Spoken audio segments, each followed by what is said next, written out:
खुश आमदीद। आज हम ब्राइडल बेस बनाने का तरीका सीखेंगे। से अच्छी तरह साफ करें। अब मॉइस्चराइजर लगाएं स्किन टाइप के मुताबिक। आहिस्ता से मसाज करें तो आहिस्ता सेट रहे। ये बेस तैयार है। प्राइमर का इस्तेमाल करें ताकि पोर्स बंद हों और बेस तवील अरसे तक कायम रहे। मिस रोज, एल्फ, मेबेलिन, रिवाज ये प्राइमर अच्छे हैं। ये चेहरे पर अच्छी तरह से स्टे करते हैं। आंखों के गिर्द हल्के हल्कों या चेहरे के दाग धब्बों के लिए ऑरेंज या पीच कलर करेक्टर इस्तेमाल करें। क्रिस्टीन, क्रायोलन या रिवाज के प्रोडक्ट्स ट्राई करें। ग्रीन कलर करेक्टर रेडनेस के लिए है और येलो डलनेस के लिए। अगर आपकी फेयर स्किन है और डार्क सर्कल्स हैं तो पीच क्रैकर यूज करें। अगर पिंपल्स और रेडनेस है तो ग्रीन क्रैकर यूज करें। अगर स्किन डल है तो येलो क्रैकर यूज करें। अगर डार्क सर्कल्स हैं या फेस पर दाग धब्बे हैं तो कलर करेक्टर लगाना जरूरी है। इससे बेस ग्रे नहीं होता और स्किन एकदम फ्रेश और इवन दिखती है। देखो अब स्किन कितनी अच्छी और ग्लोइंग लग रही है।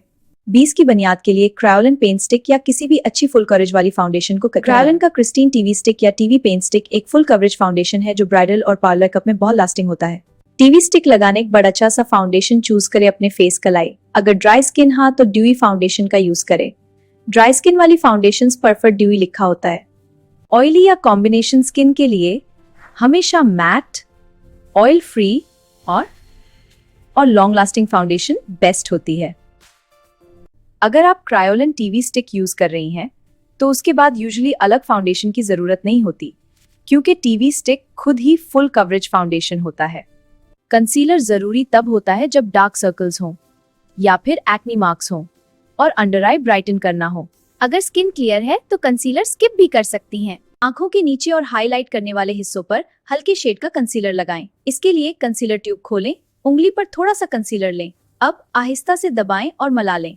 स्टिक फाउंडेशन और कंसीलर को ब्लेंड करने के लिए ये चीजें बेस्ट होती हैं। ब्यूटी ब्लेंडर या मेकअप स्पॉन्ज इसे यूज करें सबसे स्मूथ फिनिश के लिए। डेंस फाउंडेशन ब्रश और फिंगर्स इसे यूज करें सिर्फ थोड़ा प्रोडक्ट होने पर। ऑयली और कॉम्बिनेशन स्किन के लिए क्योंकि मेकअप नेचुरल लगता है और केकी नहीं होता, सबसे पहले मुझे वेल्थ का वेट करें और एक्स्ट्रा पानी को अच्छी तरह निचोड़ दें। रबिंग ना करें वरना पैची हो जाता है। Powder setting. लूज पाउडर या ट्रांसल्यूसेंट पाउडर लगाकर बेस को पुका करें।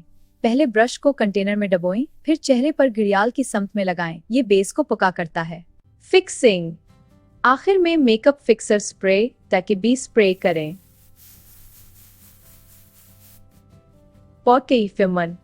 अहम टिप्स। ब्लेंडिंग। बीस जितनी अच्छी ब्लेंड होगी लुक इतनी ही नेचुरल आएगी। यहाँ देखें हम एक फोटो को ब्लेंड कर रहे हैं। देखें कितना नेचुरल लग रहा है।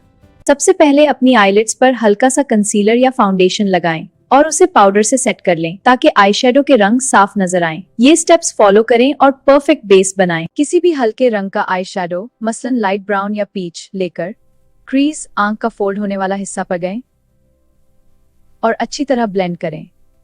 अब थोड़ा डार्क ब्राउन या ब्लैक शेड लेकर आंख के बाहर वाले कोने आउटर कॉर्नर पर लगाएं। इससे आंखों को गहराई मिलती है। शिमर या ग्लिटर आई शेडो पैलेट से कोई भी चमकदार रंग अपनी उंगली की मदद से आईलिड के दरमियानी हिस्से पर लगाएं। आईलाइनर और काजल अपनी पसंद के मुताबिक पतली या विंग लाइनर लगाएं और आंख के अंदर काजल का इस्तेमाल करें। आखिर में लैशेस पर मस्कारा लगाएं ताकि वो घनी और लंबी लगाएं।